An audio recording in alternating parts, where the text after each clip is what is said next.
I'm Sister Geralyn, and you're listening to Musings from a Catholic Evangelist. Some time ago, when my last parent went home to heaven, I found myself, in a sense, grieving her loss, yes, but in a sense, being disconnected from others. Let me explain. I was when a sister goes on vacation, they visit family and friends. With the death of my parent, I had no family home to go to. So grieving her loss was one thing, but also feeling homeless, rootless, gave a whole level, a whole flavor of my grief that I didn't expect before. I wasn't homeless. I lived in a convent with amazing sisters, but in a sense, I was rootless. And here we go, finding ourselves in lockdown at home. And welcome to my home office, which is a plant room, linen room. I put Jesus behind me to remind me that he's the king of my heart and he's in charge of all this whole thing. But you hear words that's thrown out in the news and on television: hot zones, lockdowns, quarantines, isolations, blah, blah, blah, blah, blah. And all of us, whether we want to admit it or not, have been bitten by a horrid heartache that gives a flavor of grief. Think about it this way. I came across an article on a website called the Center for Loss, and they describe grief as it this way. As human beings, whenever our attachments are threatened, harmed, or severed, we naturally grieve. Grief is everything we think and feel inside of us when this happens. So do you find yourself a little bit more anxious? Do you find yourself lost, frustrated about trying to figure out how to work from home? Or even worse, were you furloughed or lost your job or whatever? Our life, the rhythm of our life has been changed by COVID-19, whether we want to accept this or not. And part of that is is not only staying healthy physically, washing your hands, not touching your face, being the safe distance with 6 feet, all those nice things. But part about staying healthy is also your spiritual welfare. Yes, our churches are closed. Yes, we can't partake of the sacrament that's so much a part of, especially as we approach Easter. And there's a grief for that longing for being close to the sacramental life of our church. But there's still a way for us to maintain spiritual health.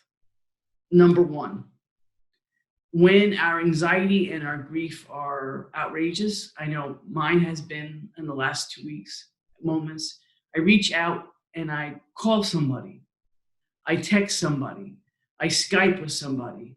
I video conference with somebody just to see their faces, to know that even though I am not connected physically, I am connected technologically. And that's a great caveat or a great connection to the spiritual life. Our faith says that we're connected to one another.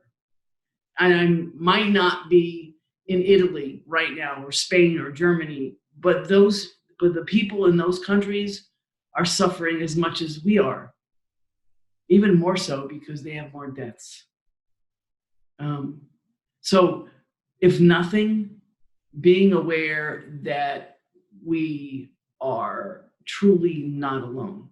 Second thing, in order to deal with this isolation, this COVID thing, we need to maintain a schedule, which means getting up a regular time, which means taking a shower, which means brushing our teeth, combing our hair. And even though we can't go to church, spending some time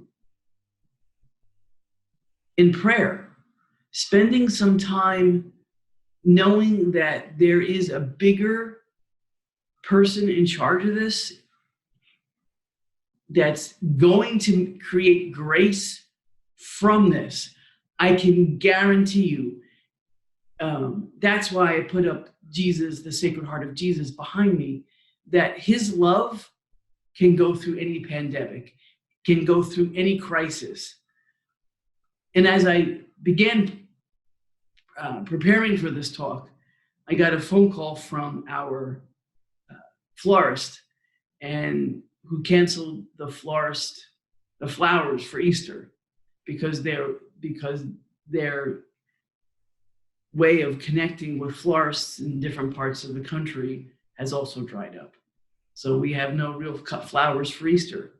So we've decided to use silk instead. It's going to be just as beautiful, but different. Part of this process also is learning that change is part of our life. It's like the new normal. It's like, what else is going to change? Don't even say that. What else? Being comfortable in change, being comfortable in knowing that God's in charge. God's in charge. And so shower, dress, brush your teeth, comb your hair, stay away from social media. Our news reports, though, they're tremendous, but they also tend to become overzealous in causing alarm. Yes, be conscious, be well informed, but don't overdo it. Find a happy medium. Find a way in which you know what's going on, but don't obsessing over it. Okay? Go out and search for streaming videos, for streaming masses. I know the Cathedral of St. Patrick's in Harrisburg has daily mass at noontime with a homily that's delivered from Father Brommer and Father Swiggy. There you can join in with people from all over the world to at least celebrate Mass. I know I do that every single day because I need to be fed with a homily. I need to be fed with words from two priests of our diocese who are amazing homilists. And yes, that's a plug for them, without a doubt. So find that rhythm. This is like, you broke your foot or you broke your leg, and you're finding a rhythm of what the new normal is. But you're not doing this alone. Everybody's trying to find that new normal. Everybody's trying to find bonding within the 6 feet radius. So I suggest you don't give up. Reach out to others when the anxiety becomes much more stronger. And knowing God will set us free, knowing God's in charge of this, God will certainly deliver us and make a grace out of this. And thank you for listening. You're listening to Musings from a Catholic Evangelist, and I'm Sister Geralyn.